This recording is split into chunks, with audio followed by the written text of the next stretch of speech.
Yes, ladies and gentlemen, boys and girls, it is Jibril from the African Fighters, and today we are back with a few topics to discuss on the podcast. I think it's already revealing, but I'm just going to put my name back in here. And if you can hear a song playing, it's none other than a song by my co-host, singer-songwriter Toby Aderemi from Lagos, Nigeria. Is his music playing in the background? Sup, Toby? How you doing? I'm good. I'm great, brother. All right. Okay. So that's it. If you want to find Toby's music, his stage name is La Doma. All right, guys. Welcome back. Welcome back to the pod. It's been a long week, very uneventful when it comes to African fighters, but we squeeze and found some topics to talk about. I did know that we promised to have Chichi on the pod from South Africa, but unfortunately, Chichi's got other things to do, so we'll try again our luck next week or the week after. So, Toby, how is Lagos now? How was your hustling and bustling today? Was it stressful? Rough day, but we thank God. Okay. All right. Toby, man of small words or short words. Yeah, ladies and gentlemen, make sure you like and subscribe or do all the good things for us, please. Make sure you like. Liking is very important. It pushes our video. It doesn't take you a lot or anything to do that at all. So, without any further ado, we are just gonna go in straight into the first topic. Francis Ngannou revealing his UFC pay. If you've been following this story for a long time, you probably wouldn't think this is some sort of news that is worth talking about. But in a recent interview with Dan Le Batard on the Dan Le Batard show, Francis Ngannou made some remarks. I'm just gonna read an article here from MMA Mania. It says former UFC heavyweight champion Francis Ngannou parted ways with the UFC earlier this year.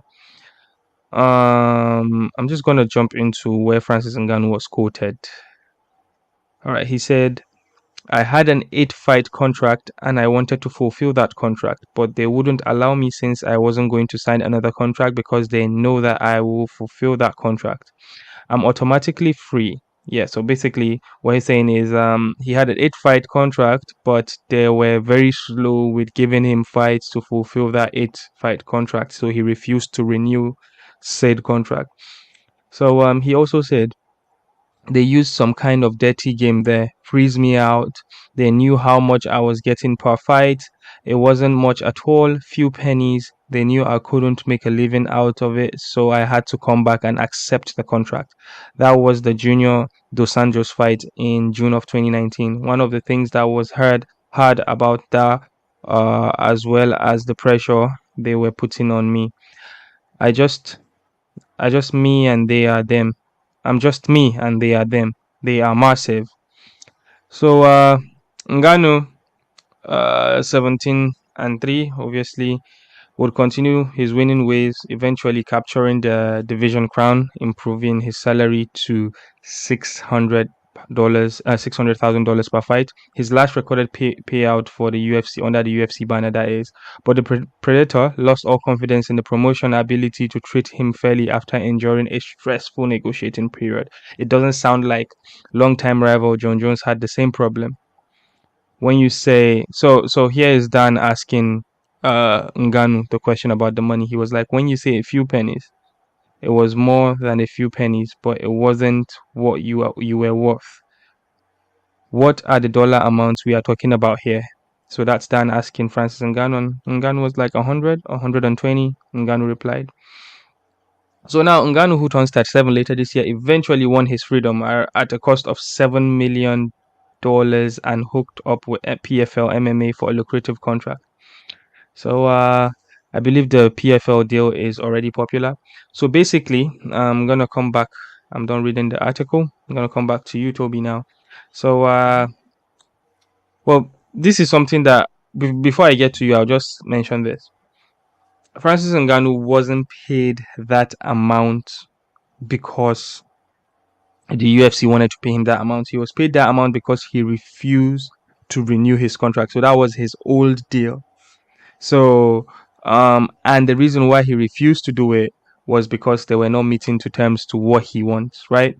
So, but then something you would also put into consideration. Sorry, I'm rambling.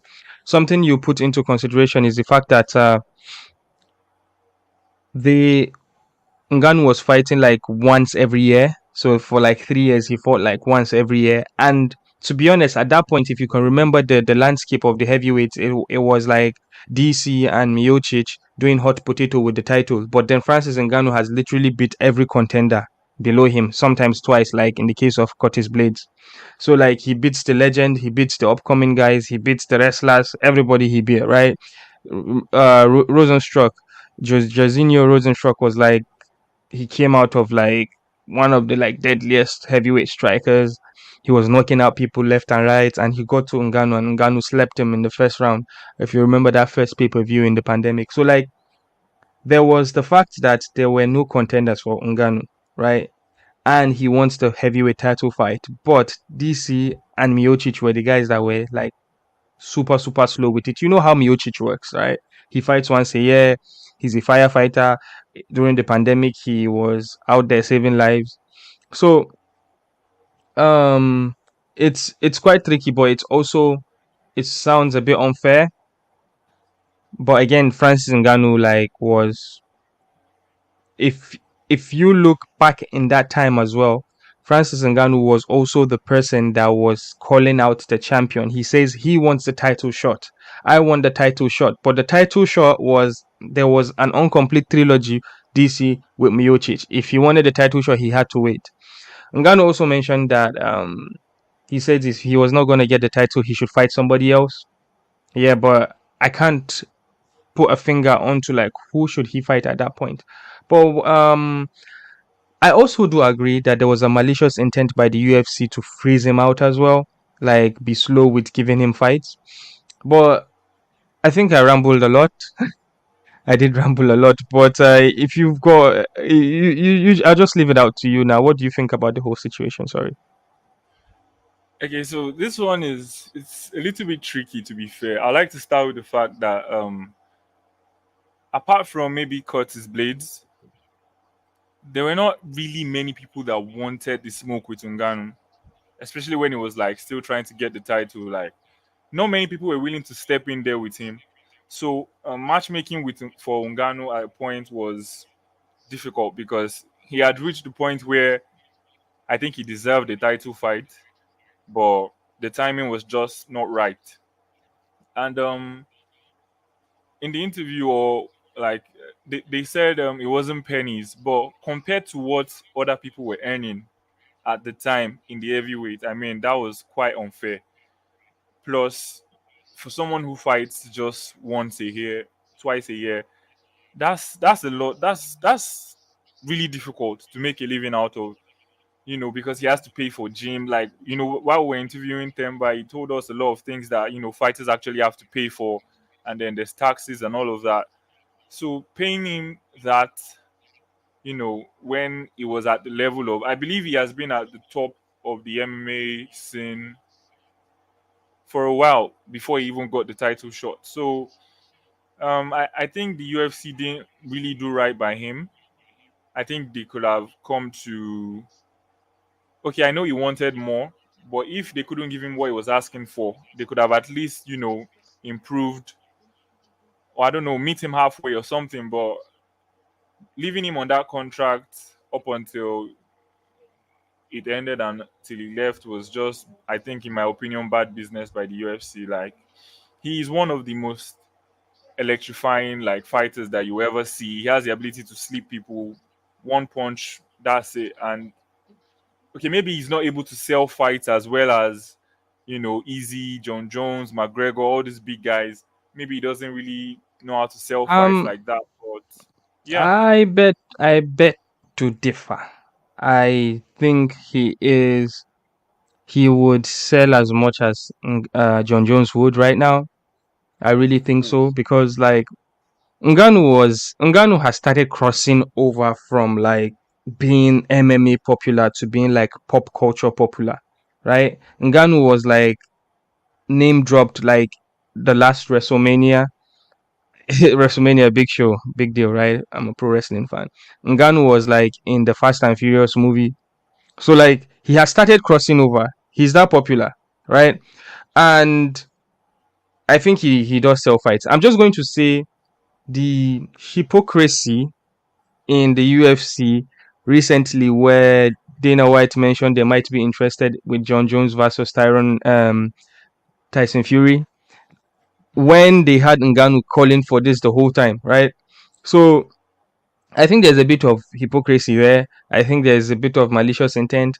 You can't tell the way Dana White speaks, right? I understand he's a promoter, but the way he speaks about Ngannou now that Ngannou has crossed over to some other promotion, I think Ngannou might be onto something, that they were actually freezing him out. They were actually affecting his source of income. So that's what I actually think about it. If you've got anything to say, I could just listen to you talk about it before we could just talk about Adesanya next, if you will. Uh, yeah, I think I agree with you on the fact that Dana didn't do as much for Ngannou as he's trying to do for John Jones. I don't know why. I think he likes to control the narrative. Dana is like some sort Mhm. of control freak, if you ask me, because if he's not the one with the idea, he doesn't like it. But it's cool. He's found a new home and everything is going rosy for Ngannou. Let's hope we get a name in the boxing ring for him. Yeah, yeah. Hopefully soon. Right. From one African to another. So, Adesanya predicts that Dricus du Plessis would lose to Rob Whittaker, and I'm just gonna read here.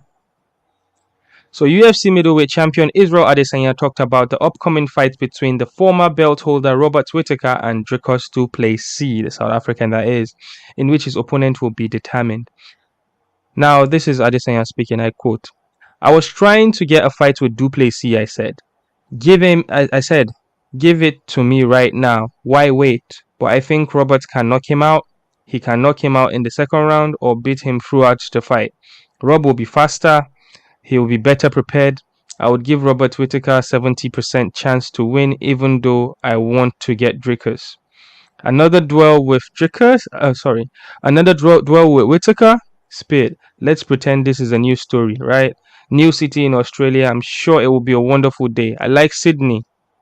So, yeah, so that's what Desanya said. He's looking forward to fighting uh, Whittaker again, because the winner basically, it's the title eliminator, Dricus versus Whittaker. Anybody that wins would fight easy for the middleweight strap in Sydney, Australia. So this every time the UFC went down under, that is Australia or New Zealand, they always went to, like, in Australia per se, they always go to what's the name of this town? Not Sydney, Sha. I forgot the name of the Melbourne. town. Yeah, Melbourne. Yeah, yeah. They always go there. There's a big stadium there, the one that they broke all sorts of record with Ronda Rousey, the same stadium that Easy walked out and danced his way into the arena where he unified the middleweight title with Whitaker. So every time they went to Melbourne. So now they are going to go to Sydney. So as a storyteller that Easy is, he's like, okay, if this is the if I'm going to fight Whitaker, the worst thing I could do, I could think about, is being like, the only thing creative I could come up with is like, okay, it's Sydney, it's a new city. Likely the fans will be different. I know fans will travel a lot. But if you can remember, the last time Easy fought Whitaker in Australia, he was booed and Whitaker was cheered. So would it be the same in Sydney? Has Easy won over some more Australian fans? And is Easy right to predict that Whitaker would beat Dricus? I believe most of the people in the world are assuming that Whitaker is going to beat Dricus, unless you are like really really um, counting on Dricus to pull out something off his hat. But What do you think about Easy making this prediction? Um, I don't think the location in Australia matters. To be fair, like Whitaker will always be the homeboy in Australia. But personally, I think the fight that makes sense, the fight that we all want to see, is Dricus versus Adesanya, and for that reason, I'm hoping, I'm praying that Dricus can just, I don't know, pull out something from somewhere.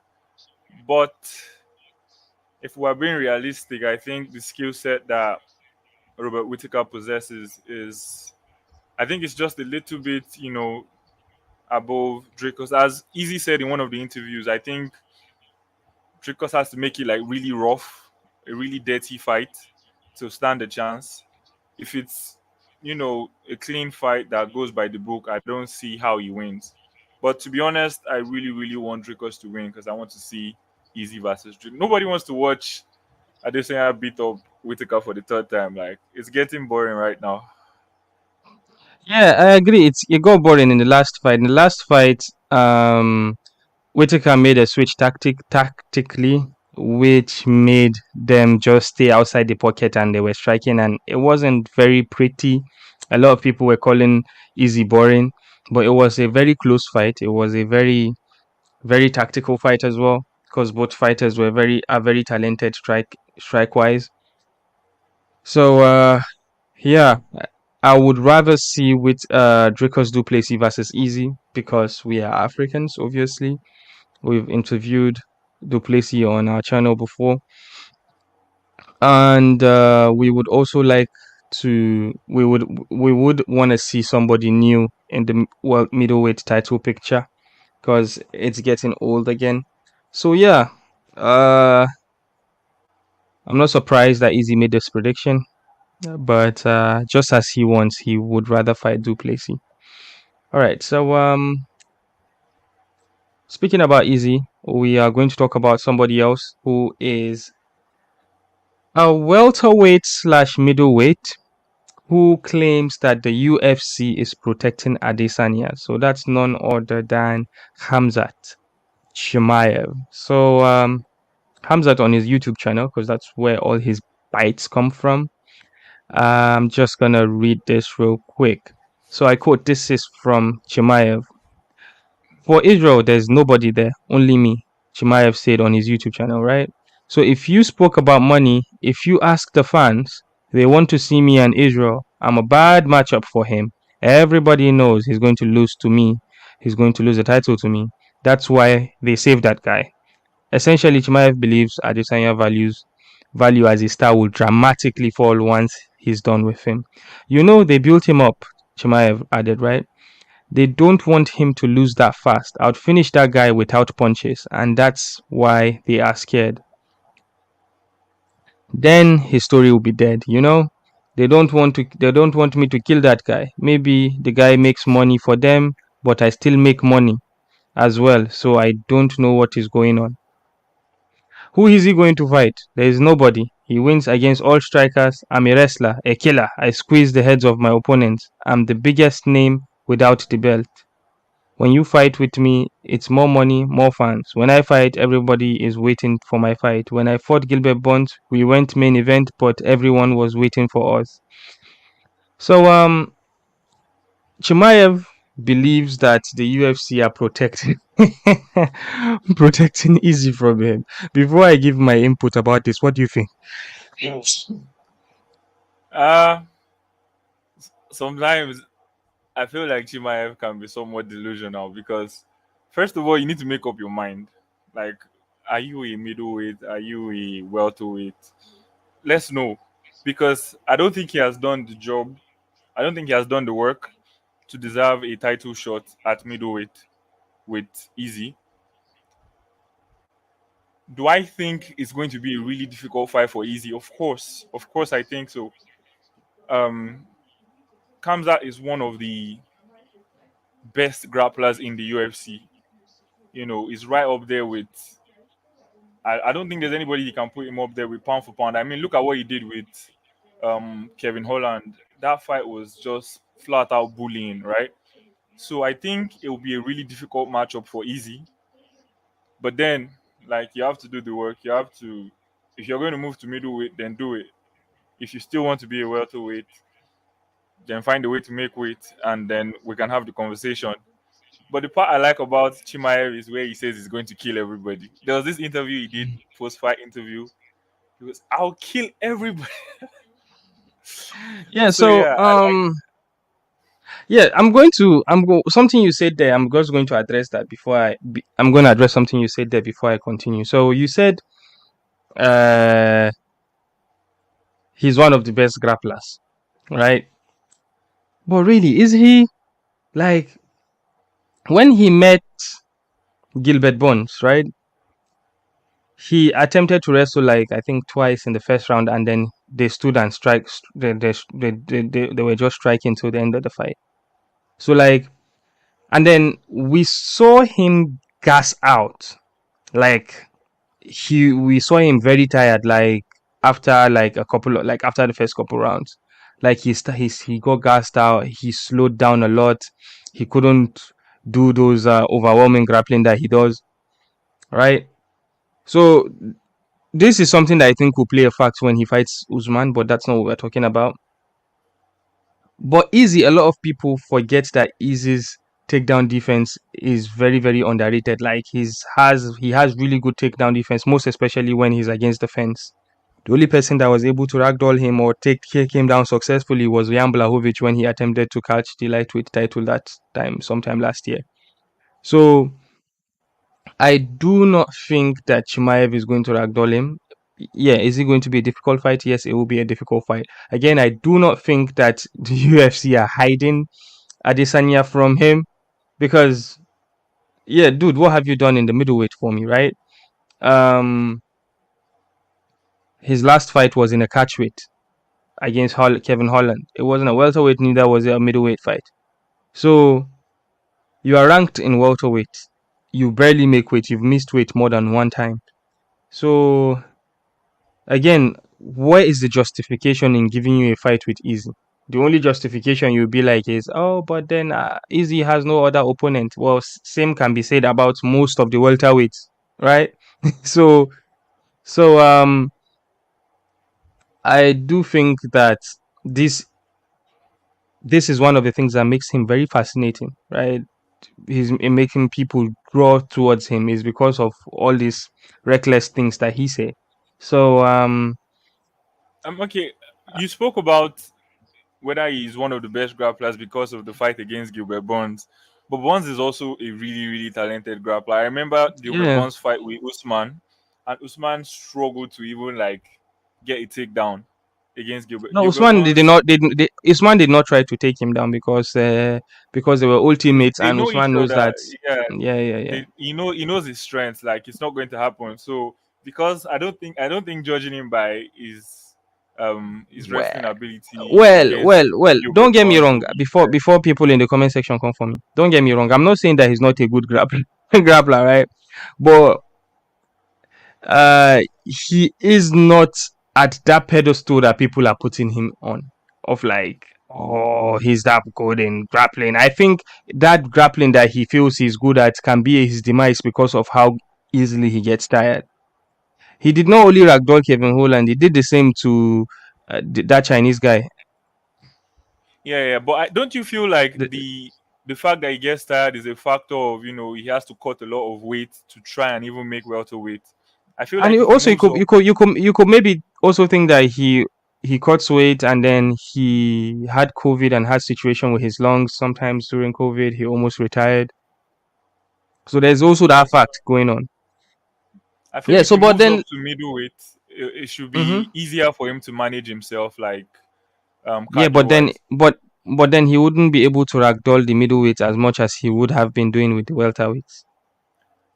No, the middleweights are big actually. Yeah. So speaking about Chimaev, talking about Adesanya, right? Chimaev also on his YouTube channel, he did speak about our boy Khamaru Usman, and I'm just gonna say what he said. So there's a lot of things you see online right now, Usman versus Chimaev in Abu Dhabi, right? But this is all coming into fruition because first we had Usman calling for this fight, maybe tweeted a bit of some hints.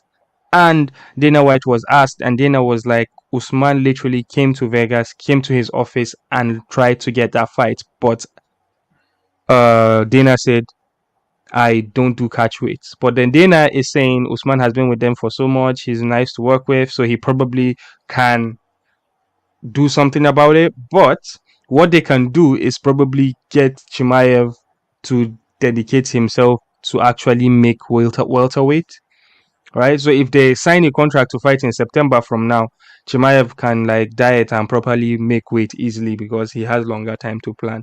But regardless, I'm just going to talk about what Chimaev said on his YouTube channel. So Chimaev is currently in Abu Dhabi training and believes the UFC has plans to book him for October 21 pay-per-view, ideally against Khamaru Usman. UFC told us we have a fight in Abu Dhabi, so that's what I'm waiting for, Chimaev said on his YouTube channel.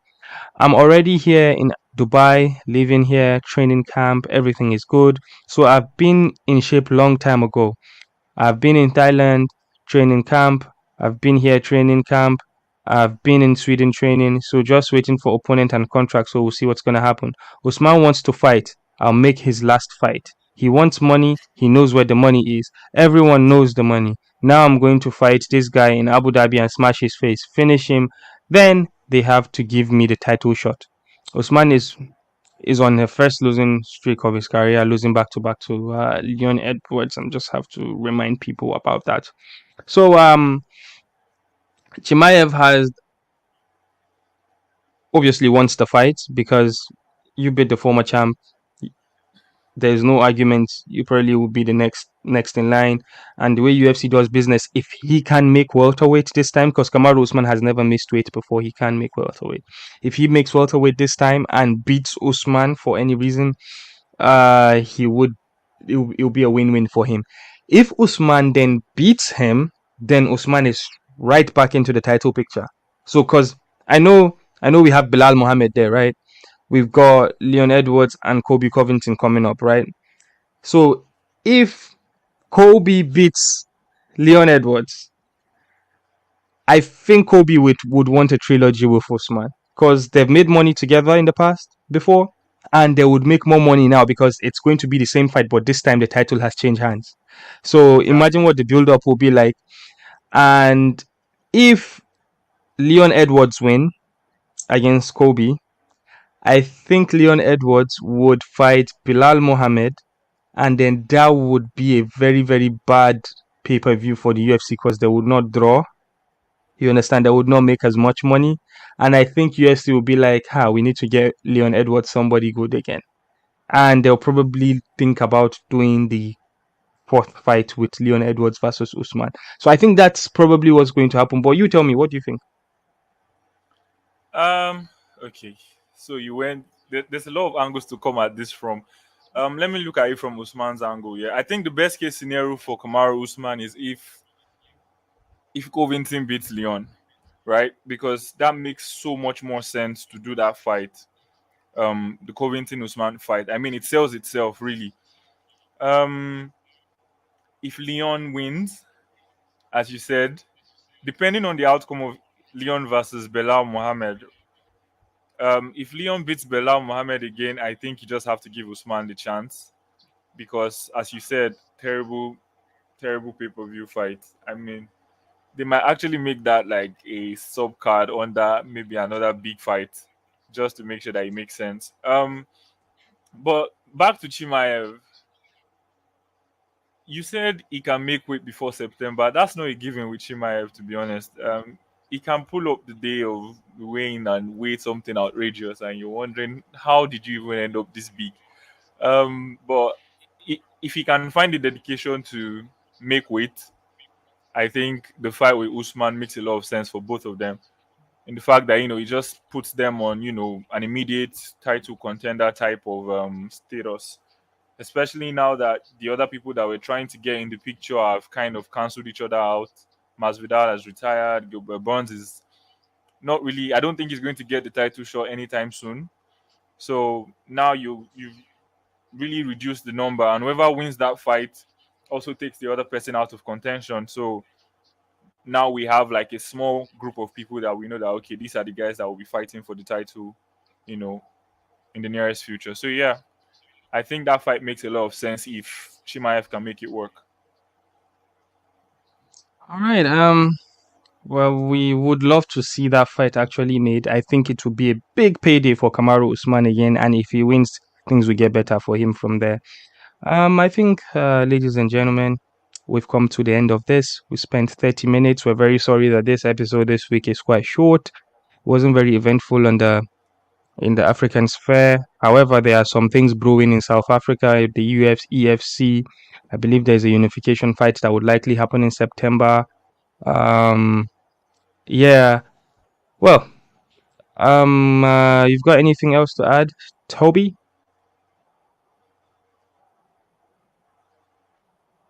Toby, hello, Toby.